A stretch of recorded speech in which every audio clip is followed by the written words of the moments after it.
NFL season officially gets underway Thursday, September 4th. You know, the league gives us such a great show, and that is why we love it. But the NFL got it dead wrong today. The league had the chance to take a stand against domestic violence, and it didn't. The National Coalition Against Domestic Violence says 1 in 4 women will experience it in their lifetime. Football star Ray Rice's fiance was 1 in 4. Today, NFL Commissioner Roger Goodell punished Rice, suspending the Ravens running back for 2 games, just 2. Meanwhile, a player gets caught smoking pot once. He's suspended for 4 games. Surveillance footage even showed Rice dragging his then fiancée out of a hotel elevator after he allegedly knocked her unconscious. 2 games. It happened back in February. Rice can still participate in training camp and in preseason games. He's had counseling since then. I get that. But still, memo to the NFL, standing up for women is more than just wearing pink cleats in October. Look at the number of domestic violence cases against women. This is according to the National Coalition Against Domestic Violence. Then compare Rice's 2-game suspension to other NFL suspensions recently. Jags receiver Ace Saunders just got 4 games for his first failed drug test.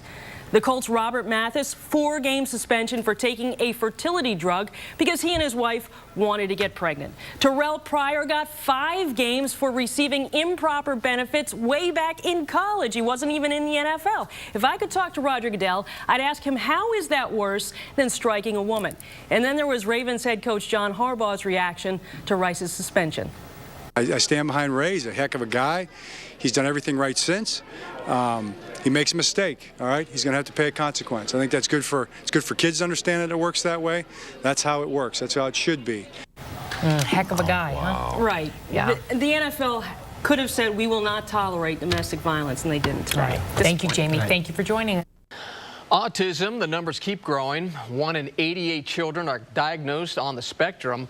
Now, for these kids, everyday activity can be a big challenge. But for one Melbourne boy, a summer by the sea has opened him up to a brand new world of expression.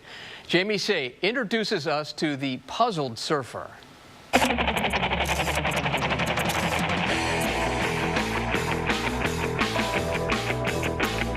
Take this 11-year-old boy, give him a surfboard and a blue mohawk, and you've got a rock star. Cowabunga! To Shay Edmondson Wood, there's nothing better than riding a wave. The impact it has, I'm just unbelievable. His dad can't believe the change. When he's at the beach, Shay even has an alias, the Puzzled Surfer. The name represents his Asperger's syndrome, a type of autism which affects his behavior and interaction with others. I know as a mom, I'm used to being in a store and, okay, Shay, try not to turn in circles and do all the typical things autistic kids tend to do. How would you describe your son, Shay? Up until the beginning of the summer, I would describe him as quiet. It's just amazing. Out here, he's just a completely different person.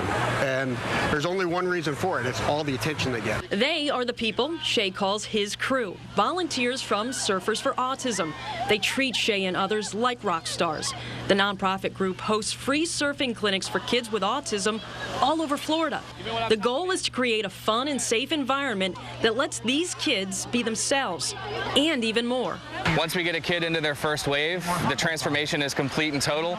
We have nonverbal children who sometimes speak their first words. We have kids who don't like being touched, sometimes even by a caregiver, bear-hugging instructors, walking hand in hand down the beach, and they just come out of their shell in ways that really doesn't happen outside of the water. The first time Shay got on a board with Surfers for Autism, his sister Leah saw a change in her big brother right away. The first day, I didn't know if he could handle it, but the first time he got on, he surprised me. Why did he surprise you? I know, because I did so good. I can tell you that when he's at these events and he's got all of this incredible confidence, and he's so excited and he's outgoing. The surfing clinics may be free, but travel is not. So his mom and dad set up a website, puzzledsurfer.com. It tells Shay's story and raises money. Shay, is surfing hard to do? You just have to keep doing it to get good at it. So you want to keep doing it for a while, don't you? Yep, so I can become the master. And Sister Leah says her brother wants to be a professional surfer someday. Now, we've linked his website, puzzledsurfer.com, to our website, clickorlando.com, and also linked it to Twitter. Yeah, we hear Shay is really into social media and the World Wide Web. He is. Twitter is how I found out about him and puzzlesurfer.com. And Shay loves counting the number of new visitors to his site, but he doesn't love it quite as much as surfing. Yeah, great kid. He is a great kid. Thank you, Jamie. Yeah.